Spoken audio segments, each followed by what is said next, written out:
Assalamualaikum warahmatullahi wabarakatuh.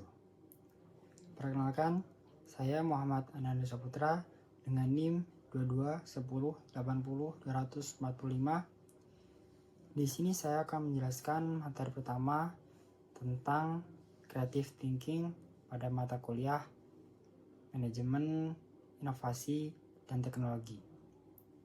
Sistem komunikasi interpersonal memiliki 4 macam.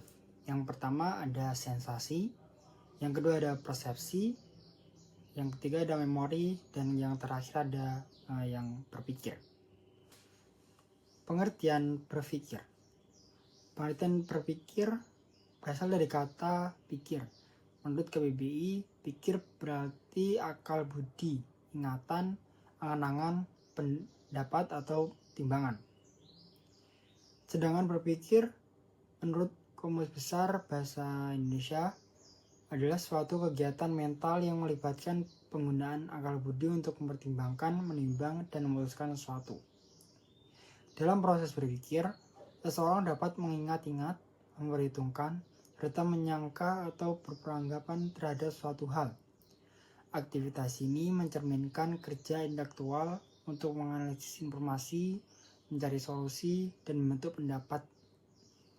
Dengan berpikir, manusia mampu mengevaluasi situasi, membuat keputusan yang bijaksana, serta mengarahkan tindakan berdasarkan pertimbangan logis dan rasional.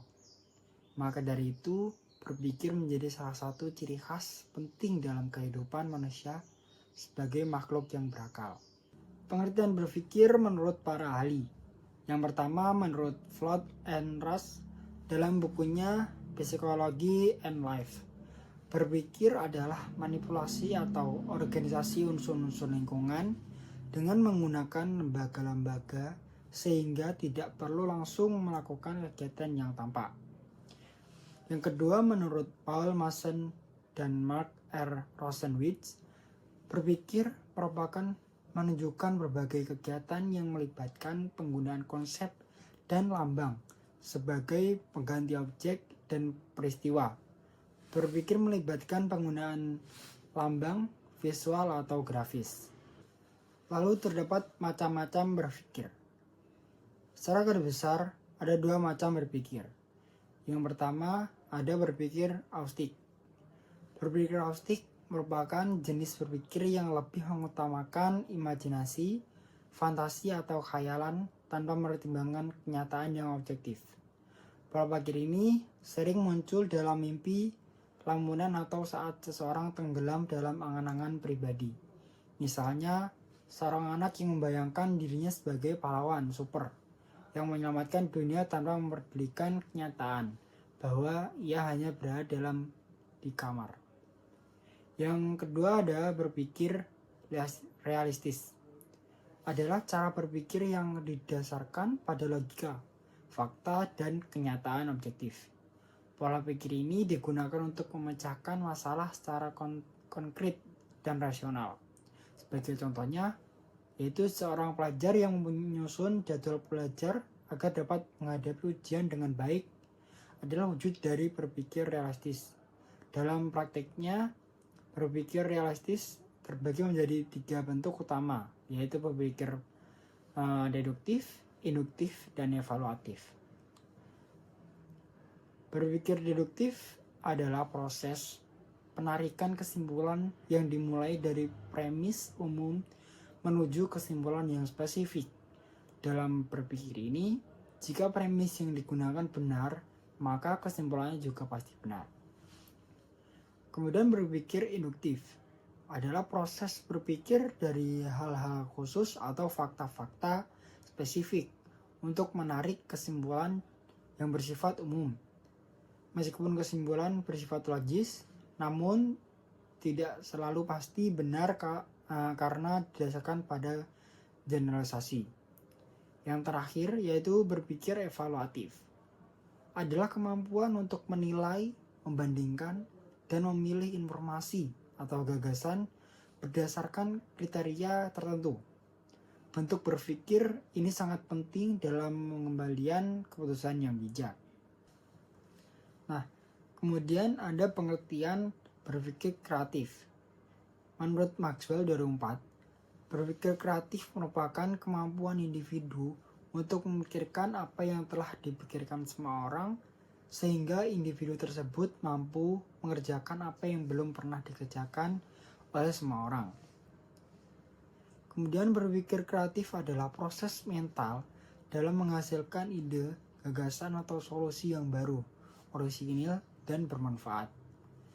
Berpikir kreatif melibatkan kemampuan untuk melihat sesuatu dari sudut pandang yang tidak biasa, menghubungkan konsep-konsep yang tampak tidak terkait, serta menciptakan pendekatan inovatif terhadap suatu permasalahan.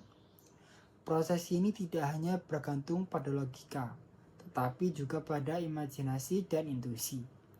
Dalam berpikir kreatif, seseorang mampu melampaui batas-batas pola pikir konvensional untuk menciptakan hal-hal yang unik dan bernilai. Contohnya, seorang desainer yang menciptakan produk ramah lingkungan dari limbah daur ulang menunjukkan penerapan berpikir kreatif dalam dunia nyata. Lalu terdapat 4 indikator dalam berpikir kreatif. Yang pertama, ada kelancaran berpikir atau fluency.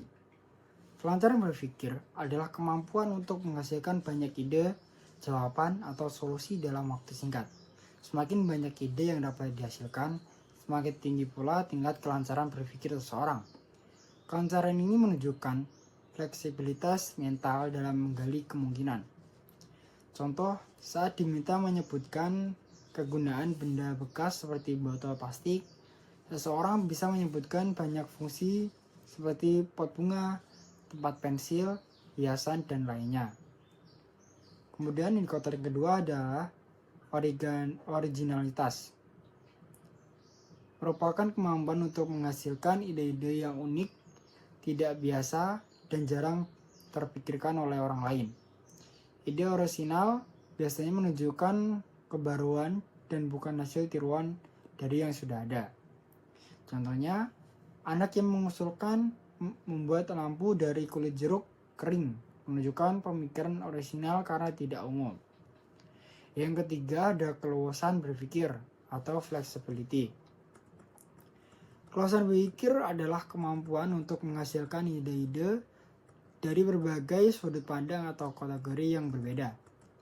Ini menunjukkan bahwa seseorang mampu mengubah pendekatan atau berpindah dari suatu cara berpikir ke cara yang lain. Contohnya, dalam menyelesaikan masalah polusi, seseorang bisa menyarankan solusi dari sisi teknologi, kebijakan, edukasi masyarakat, dan bahkan seni kampanye lingkungan. Yang terakhir, yaitu elaborasi. Elaborasi adalah kemampuan untuk mengembangkan, memperinci, dan menyempurnakan suatu ide agar menjadi lebih kompleks dan jelas. Elaborasi menunjukkan kemampuan untuk mengolah detail dari sebuah gagasan awal. Contohnya, seseorang tidak hanya mengusulkan membuat taman kota, tapi juga menjelaskan jenis tanaman, menempatkan bangku, penerangan, dan sistem pemeliharaannya. Mungkin cukup itu materi tentang creative thinking yang dapat saya sampaikan. Untuk materi selanjutnya yaitu mengenai metode dan strategi berpikir kreatif.